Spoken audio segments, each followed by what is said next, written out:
What's up guys, Matt from the Football Boots team, and today, if you want to know what the absolute very best quality football boots are on the market, or if you want to know what I wear myself personally, you've come to the right place. So let's see what Mizuno are all about.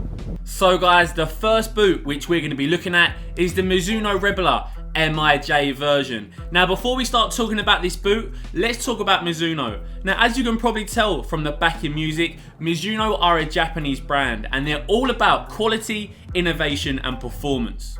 So this one might surprise you guys a little bit, but the Mizuno Rebel MIJ only weigh 265 grams, which is actually pretty lightweight for a boot which features so much high quality K leather. So guys, I hinted at it in the introduction to this double Mizuno video. I said you can find out what I wear personally on my feet for my own training and matches. Well, it is the MIJ Mizuno Rebel. These really are, in my opinion, the best level football boots on the market. I love the stuff from Nike, I love the stuff from Adidas, and also I'm very impressed with Puma's future. But in terms of what I think is the very best football boot that your money can buy, it is the Rebel MIJs. Yes, they are expensive at £260, but the quality of materials is 10 out of 10. The fit is second skin, although still being leather. The comfort's high, I love the styling. For me, the Mizuno Rebels are number one.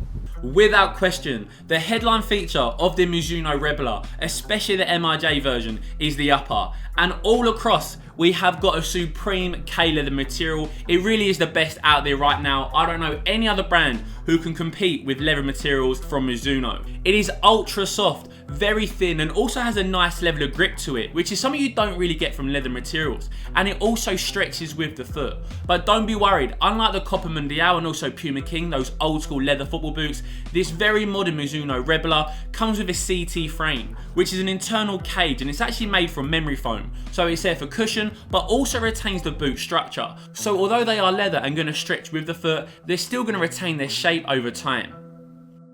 One part of the Rebels I love so much is although it's K leather, it stretches around the foot but still retains its shape, which is something you don't really get from natural leather materials. Yes, they stretch, but they stay stretched and lose their shape, especially on something like the Copa Mundial or the Puma Kings. But because the Rebels have that internal cage, that CT frame, although they are stretching with your foot, they're still going to retain their shape, so they're always going to be the perfect fit. Throughout this video, you're going to be hearing the words high quality, because that's what Mizuno are all about, especially on their Mizuno MIJ Rebels. MIJ meaning made in Japan. Now these MIJ Rebels cost £260, but there's also still an elite tier boot called the V1, which is £180, and also the scaled down V2 costing £120. So guys, I've now just laced up the Mizuno Neo 2, and my first impressions, once you have these on feet, that serious high quality K leather is incredibly soft. You get so much flex straight away. In terms of braking time,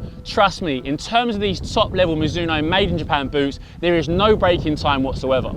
So the Mizuno Rebels were all about quality, innovation and performance. But what about the Morelia Neo 2? Well, this time Mizuno say they're light, they're fast and luxurious. The Mizuno Morelia Neo 2 looks and feels like a speed boot, but to be fair, the comfort is incredibly high, especially for a speed boot. And there's also the nice touch of inside the heel liner, it's actually made out of a suede material. Guys, I have to say, there is just something about high quality K leather football boots, especially what you don't get with synthetic or even knitted boots. The level of comfort is higher on high quality leather compared to anything from Nike, Adidas knitted and also synthetic as well. So how does the Neo 2 differ from the Mizuno Rebel? Well, they've both got a K leather upper, but on the Neo 2, we've got that K leather across the toe vamp. And in my opinion, it's thin, but a bit more padded. So it's gonna be softer as well. And we've also got some nice high quality double stitching for extra durability. So if I think the main difference between the Rebel and the Neo 2, I would say that although the Rebel has more leather, I'd say the Neo 2 is a little bit softer.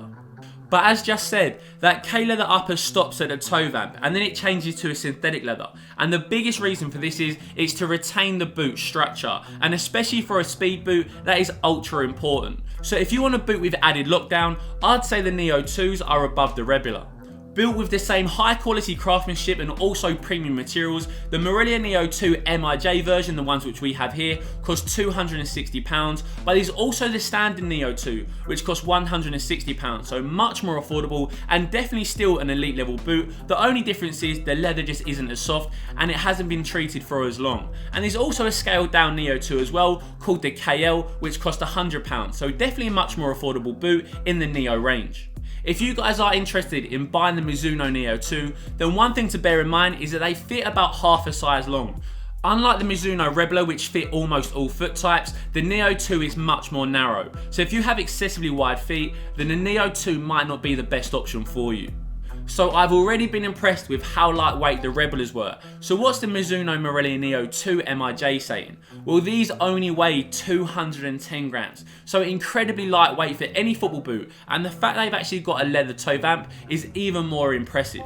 So guys, that brings us to the end of our double Mizuno review. I've got the MIJ Neo 2s in hand and the MIJ Rebelas on feet. And to be honest, these Rebelas are going to be staying on my feet for my own football until something new comes out on the market. But for the time being, I can't see anything taken over as my personal favourite. But guys, that's a wrap for the day. So thanks for watching. Hope you enjoyed it. Cheers.